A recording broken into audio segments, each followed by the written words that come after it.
Esta es la historia de una de esas imágenes capturadas en algún momento del año 1874, en una localidad portuaria de Nueva Inglaterra cuyo nombre fue deliberadamente borrado de los registros fotográficos de la época.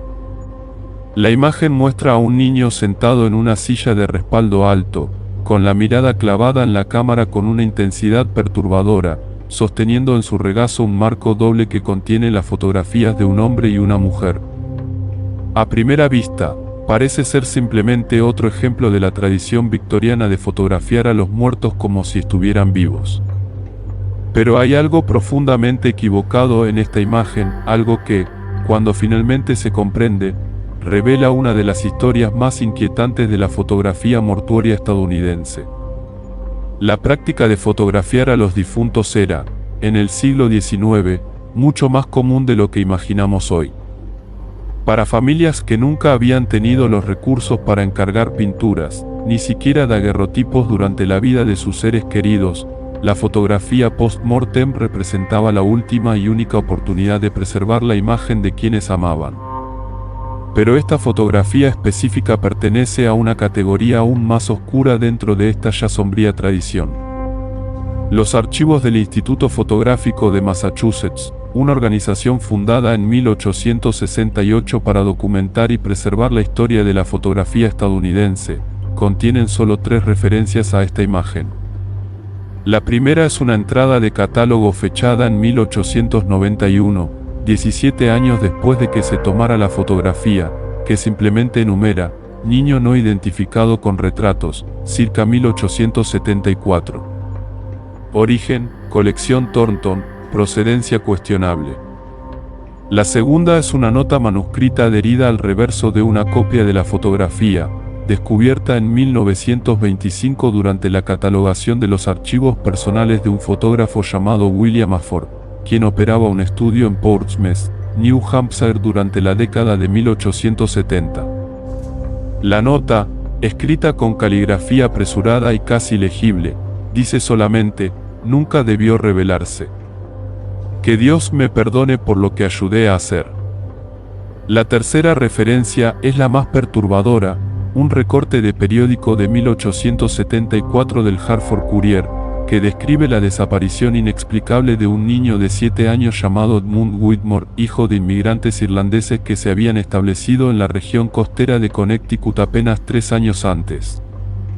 Para entender verdaderamente lo que representa esta fotografía, primero necesitamos comprender el contexto social y psicológico de la América posterior a la Guerra Civil. La década de 1870 fue un periodo de profunda transformación y trauma colectivo. La guerra había dejado cicatrices no solo físicas, sino también psicológicas, en toda una generación.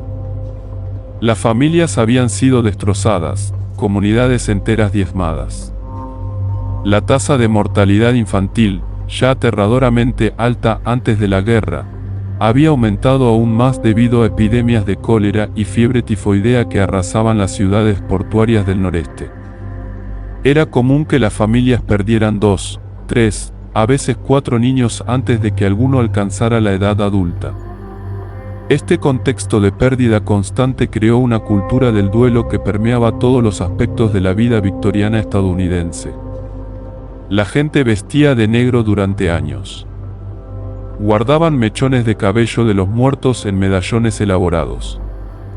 Encargaban pinturas post-mortem y, más tarde, fotografías. Y en algunos casos, los más desesperados, hacían cosas aún más extremas para mantener viva la memoria de quienes habían perdido.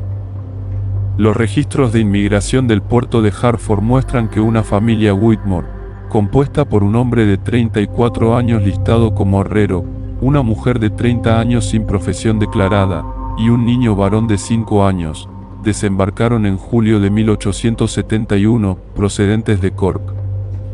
Listaron como su destino final una pequeña aldea costera a unas 20 millas al norte de Hartford, una comunidad de pescadores y constructores de barcos donde, presumiblemente, el señor Whitmore esperaba encontrar trabajo.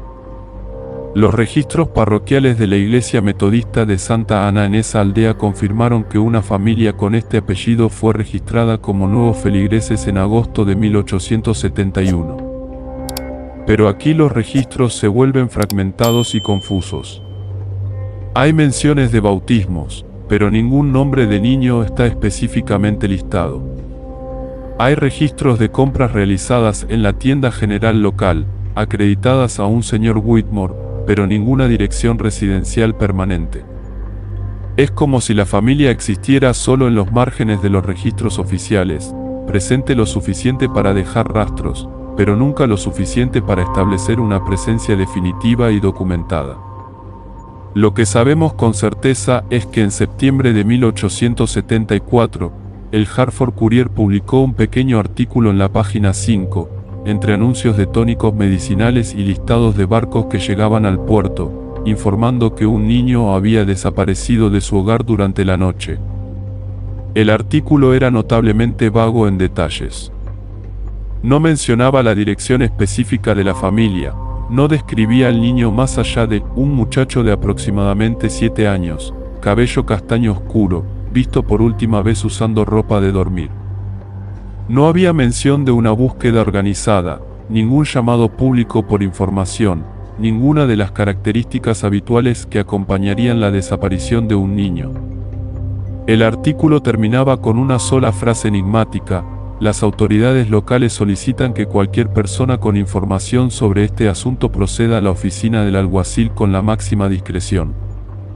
4 días después apareció un segundo artículo, aún más pequeño que el primero, que simplemente declaraba que el asunto mencionado en nuestra edición anterior ha sido resuelto satisfactoriamente y no será necesaria ninguna investigación adicional. No se ofreció ninguna explicación, ningún detalle sobre cómo fue encontrado el niño o bajo qué circunstancias, o incluso si estaba vivo o muerto. Es aquí donde la historia de la fotografía comienza a entrelazarse con la historia de la desaparición.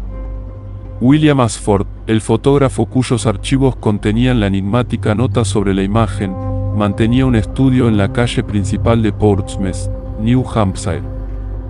Pero hay evidencia de que viajaba regularmente por la costa de Connecticut y Massachusetts durante los meses de verano y otoño, ofreciendo sus servicios fotográficos a comunidades más pequeñas que no tenían fotógrafos residentes. Sus libros de contabilidad, preservados en el Museo Marítimo de New Hampshire, muestran que efectivamente estuvo en la región de Hartford durante septiembre y octubre de 1874. Y hay una entrada específica, fechada el 2 de octubre de 1874, exactamente 8 días después del primer artículo sobre la desaparición del niño Whitmore, que enumera: comisión especial, cliente no identificado, fotografía post-mortem, niño, preparación extraordinaria requerida, pago en oro. La cantidad listada es extraordinaria, $45 en oro, equivalente a más de 6 semanas de salario para un trabajador calificado de la época, y aproximadamente 12 veces el precio habitual de una fotografía post-mortem común. Pero el aspecto más perturbador de esta entrada no es el precio, sino las palabras preparación extraordinaria requerida. En el lenguaje de los fotógrafos post-mortem del siglo XIX, este término tenía un significado muy específico. Se refería a casos donde el cuerpo ya había comenzado a deteriorarse, o cuando había lesiones visibles que necesitaban ser ocultadas, o cuando la familia quería que el difunto fuera fotografiado en una pose o con objetos que requerían una manipulación extensa del cuerpo. En casos extremos, la preparación especial podía significar la aplicación de maquillaje pesado, el uso de soportes más elaborados para mantener el cuerpo en posición, o incluso pequeñas intervenciones quirúrgicas para corregir la apariencia del cadáver. Era un trabajo que requería no solo habilidad técnica, sino también cierta insensibilidad emocional que no todos los fotógrafos poseían. El hecho de que Ashford cobrara un precio tan alto sugiere que, cualquiera que fuera la preparación extraordinaria necesaria, estaba muy por encima de lo que normalmente realizaba. Ahora examinemos más de cerca la fotografía en sí. El niño está sentado en una silla de respaldo alto, típica del mobiliario victoriano de la época. Está vestido con ropa formal, un traje oscuro con cuello blanco, zapatos de cuero pulido. Las manos están cuidadosamente posicionadas sosteniendo el marco doble. Los dedos dispuestos de una manera que parece natural a primera vista. Pero hay anomalías sutiles que se hacen evidentes bajo un examen más cercano. La postura del niño es demasiado rígida, incluso para los estándares de la fotografía post-mortem, que ya requería inmovilidad absoluta debido a los largos tiempos de exposición. Hay una calidad artificial en la forma en que el cuerpo está posicionado, como si hubiera sido arreglado con más cuidado de lo habitual. Los ojos, aunque abiertos y aparentemente enfocados en la cámara, tienen una calidad vidriosa que fotógrafos experimentados en análisis de imágenes históricas han identificado como consistente con la técnica de mantener los ojos artificialmente abiertos después de la muerte. Pero lo más perturbador es la expresión en el rostro del niño. No es la serenidad pacífica que los fotógrafos post-mortem se esforzaban por crear, ni la apariencia de sueño que era el ideal de la época. Es algo diferente, algo que parece casi consciente. Las fotografías dentro del marco que el niño sostiene presentan su propio conjunto de misterios. El hombre y la mujer retratados son claramente de una clase social respetable. El hombre lleva un traje bien cortado y corbata. La mujer, un vestido de cuello alto típico de principios de la década de 1870. Ambos miran directamente a la cámara con las expresiones serias que eran convención de la época. No hay nada obviamente inusual en estas fotografías individuales, pero cuando se comparan con los registros de inmigración y las pocas descripciones de los Whitmore que sobrevivieron, emergen discrepancias perturbadoras. Los registros de inmigración describen al señor Whitmore como un herrero de origen modesto, alguien que había trabajado en las herrerías de Cork antes de emigrar. La fotografía en el marco muestra a un hombre de apariencia próspera, con el tipo de vestimenta y postura que sugiere educación formal y estatus social. La señora Whitmore fue descrita en registros parroquiales como una mujer de apariencia simple y modales modestos.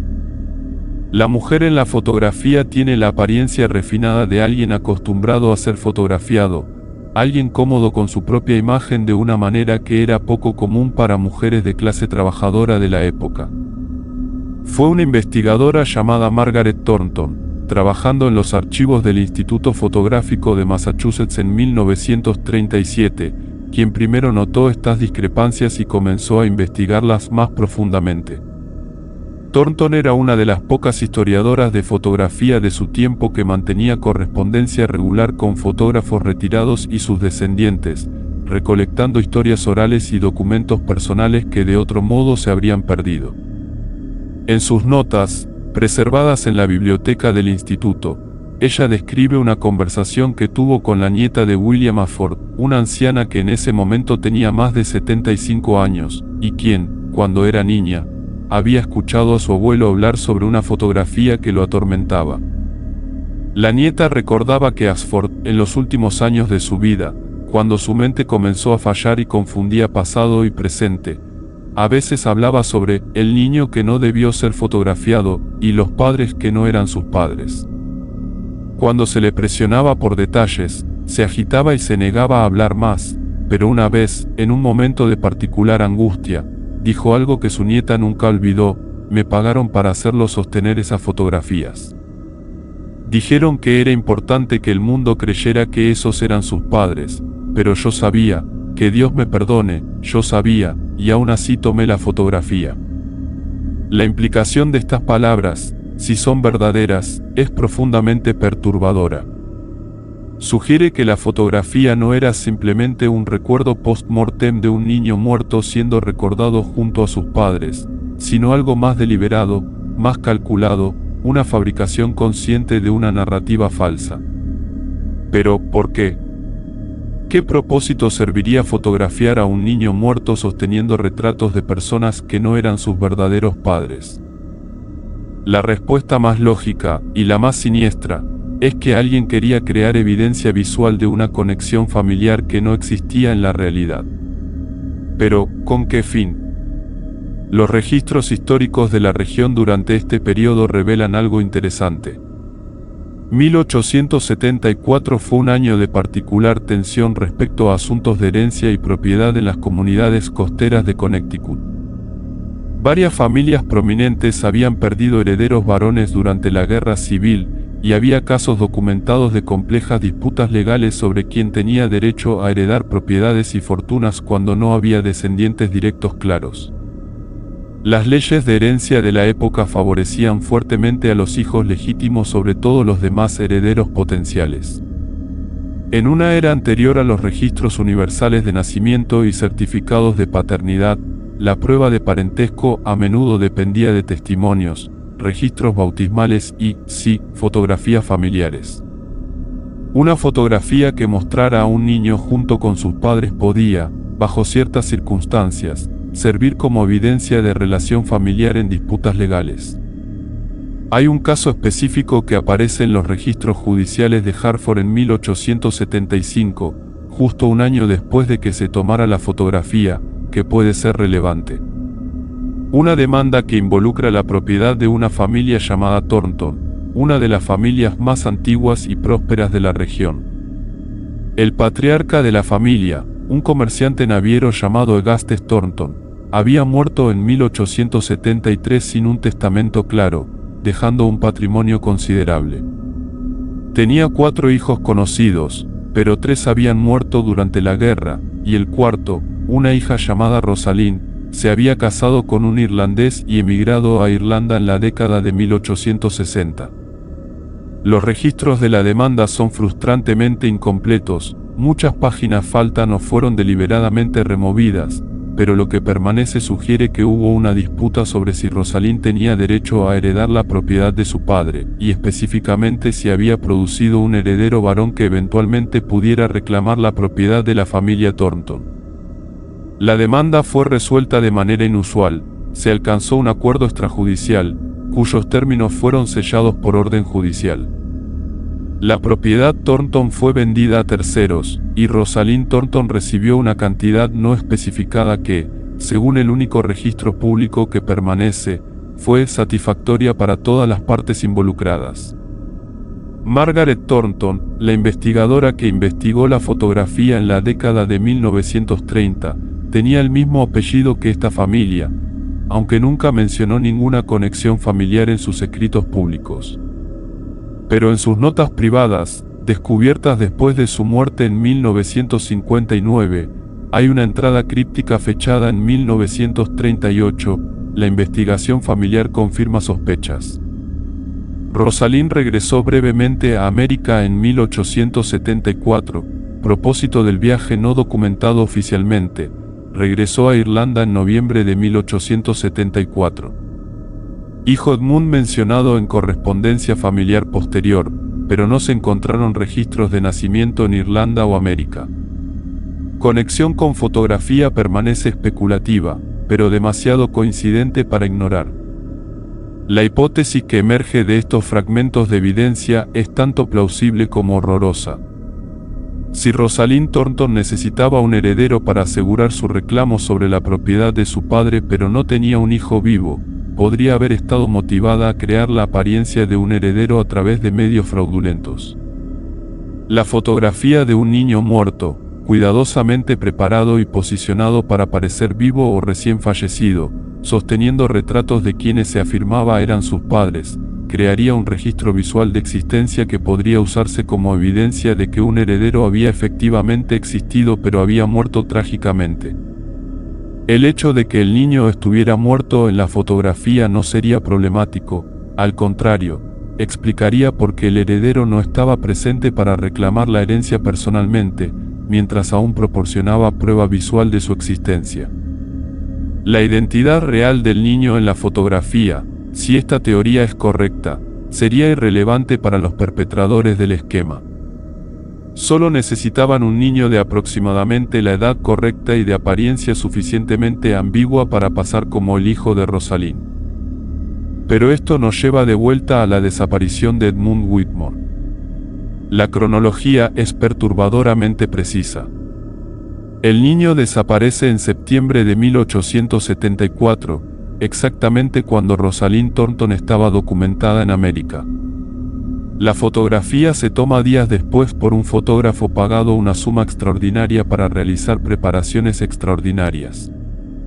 El caso de desaparición se cierra abruptamente sin explicación, y un año después la disputa sobre la propiedad Thornton se resuelve mediante un acuerdo sellado.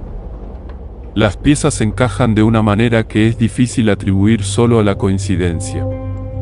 Pero no hay prueba definitiva, ninguna confesión, ningún documento que conecte explícitamente al niño desaparecido con el niño en la fotografía. Solo hay patrones, paralelos, y esa nota inquietante en los archivos de William Ashford nunca debió revelarse.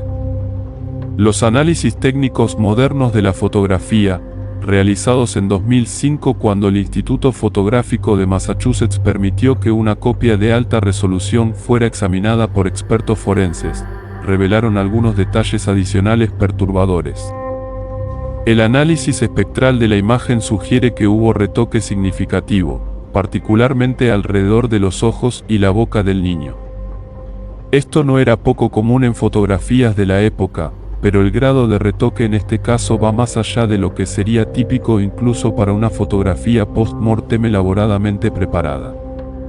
Hay evidencia de que marcas en el cuello del niño fueron cuidadosamente camufladas mediante la aplicación de pigmento directamente al negativo fotográfico.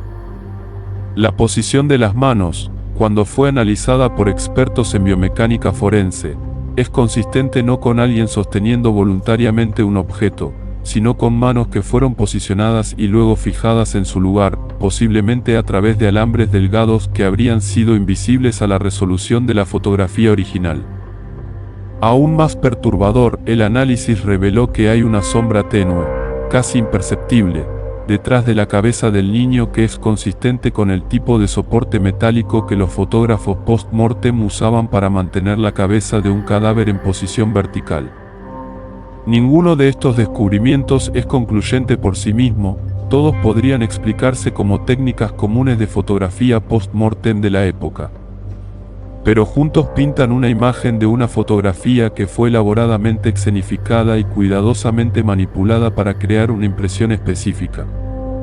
El destino final de la familia Whitmore permanece como un misterio. No hay más registros de ellos después del segundo artículo de periódico en septiembre de 1874. No aparecen en ningún censo subsiguiente, en ningún registro parroquial, en ninguna lista de directorio. Es como si simplemente desaparecieran, no solo del pueblo donde vivían, sino de toda la documentación histórica. Esto por sí mismo no es completamente inusual. Las familias en la América del siglo XIX se mudaban frecuentemente sin dejar rastros, especialmente familias inmigrantes que pueden haber regresado a Europa o se mudado al oeste.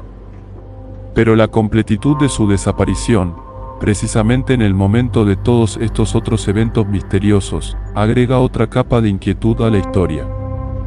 Rosalind Thornton regresó a Irlanda en el otoño de 1874 y vivió allí hasta su muerte en 1892. Los registros familiares mencionan a un hijo llamado Edmund, pero de una manera curiosamente vaga e inconsistente.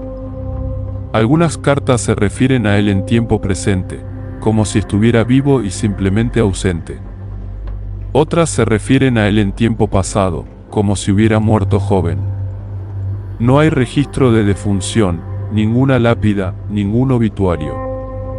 Existe solo en estas referencias escasas y contradictorias, un fantasma en los registros familiares, así como el niño en la fotografía es un fantasma de la historia fotográfica.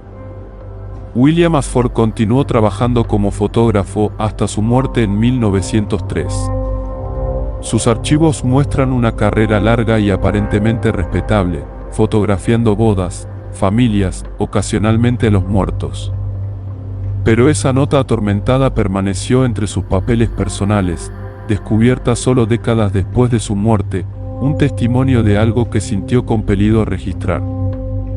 Pero nunca reveló públicamente. ¿Qué peso debe haber sido cargar con ese conocimiento, saber que había participado en algo profundamente equivocado, pero ser incapaz o no estar dispuesto a hablar de ello? Solo podemos imaginar cuántas veces debe haber mirado esa fotografía, si de hecho guardó una copia, y se preguntó si debió haber rechazado la comisión, sin importar cuánto oro le ofrecieran. La fotografía en sí pasó por varias manos durante las décadas. Fue encontrada en los archivos personales de Afford, luego transferida al Instituto Fotográfico de Massachusetts, donde fue catalogada y luego en gran medida olvidada durante décadas. Fue redescubierta en la década de 1930 por Margaret Thornton durante su investigación, brevemente examinada en la década de 1970 por historiadores de fotografía interesados en la práctica post-mortem y finalmente sometida a análisis forense moderno a principios de los años 2000. Cada generación de investigadores que la examinó fue intrigada por las mismas preguntas. ¿Quién era este niño? ¿Por qué sostiene estas fotografías específicas? ¿Y por qué toda la historia alrededor de esta imagen está tan fragmentada y llena de lagunas convenientes? Hay quienes argumentan que estamos leyendo demasiado en la fotografía, que estamos viendo patrones y conspiraciones donde solo existe la tragedia común de un niño muerto y el duelo mal documentado de una familia olvidada. Señalan razonablemente que muchos registros históricos de este periodo están incompletos, que las desapariciones de niños eran trágicamente comunes, que las disputas de propiedad y las fotografías post-mortem elaboradas eran características normales de la vida victoriana. La convergencia temporal de todos estos elementos podría ser, insisten, simplemente una coincidencia desafortunada. Pero hay algo en esta fotografía que resiste tales explicaciones racionalizadoras. Quizás sea la expresión en el rostro del niño, esa cualidad inquietante que parece simultáneamente presente y ausente. Quizás sean todos esos espacios vacíos en los registros históricos, esas ausencias convenientes de documentación precisamente en los puntos donde la verdad podría establecerse. O quizás sea simplemente el peso acumulado de todas estas pequeñas anomalías y coincidencias sospechosas, que individualmente pueden explicarse, pero que juntas forman un patrón difícil de ignorar. La verdad, sea cual sea, permanece enterrada bajo más de un siglo y medio de silencio. El niño en la fotografía nunca será definitivamente identificado. Los verdaderos padres de las fotografías en el marco, si de hecho no eran quienes afirmaban ser, nunca serán confirmados. La naturaleza exacta del acuerdo que resolvió la disputa de propiedad Thornton permanece sellada. Y William Ashford llevó su conocimiento completo de los eventos a la tumba, dejando solo esa nota atormentada como testimonio de su culpa y arrepentimiento. Lo que nos queda es la fotografía en sí, esta imagen singular y perturbadora de un niño muerto que puede haber sido usado como una pieza en un esquema de fraude de herencia, o que simplemente puede ser lo que parece, un recuerdo post-mortem inusual de un niño perdido. La miramos a través del abismo de más de un siglo, tratando de leer significado en esos ojos vidriosos del niño, tratando de comprender la historia que esta imagen está tratando de contar o quizás tratando de ocultar. Al final, nos quedamos con preguntas, no respuestas. Con patrones sugestivos, no pruebas definitivas. Con una historia que es tanto fascinante como frustrante en su incompletitud. Pero quizás sea apropiado que sea así. Quizás algunos misterios no están destinados a ser completamente resueltos, sino más bien a recordarnos que el pasado, sin importar cuánto tratemos de documentarlo y preservarlo, siempre guardará sus secretos. Y quizás, solo quizás, algunos de esos secretos es mejor dejarlos sin perturbar. Si has llegado hasta aquí, si has pasado estos minutos conmigo explorando los rincones sombríos de la historia fotográfica victoriana, entonces entiendes por qué este tipo de investigación es importante. No porque proporcione respuestas cómodas, sino porque nos mantiene haciendo preguntas. Porque nos niega el confort de la certeza y nos obliga a confrontar la ambigüedad y el misterio que existen en el corazón de la experiencia humana. Si esto resuena contigo, si quieres continuar explorando estas historias olvidadas y estas imágenes inquietantes que desafían explicaciones simples, considera suscribirte a este canal. Hay más fotografías como esta esperando ser examinadas, más historias enterradas en archivos polvorientos esperando ser contadas. Y quizás, juntos, podamos arrojar un poco de luz sobre estos rincones olvidados de la historia, incluso si esa luz solo revela aún más sombras. Gracias por ver y hasta la próxima investigación. Gracias por escuchar nuestra historia. No olvides suscribirte, activar la campana, darle like y compartir este video.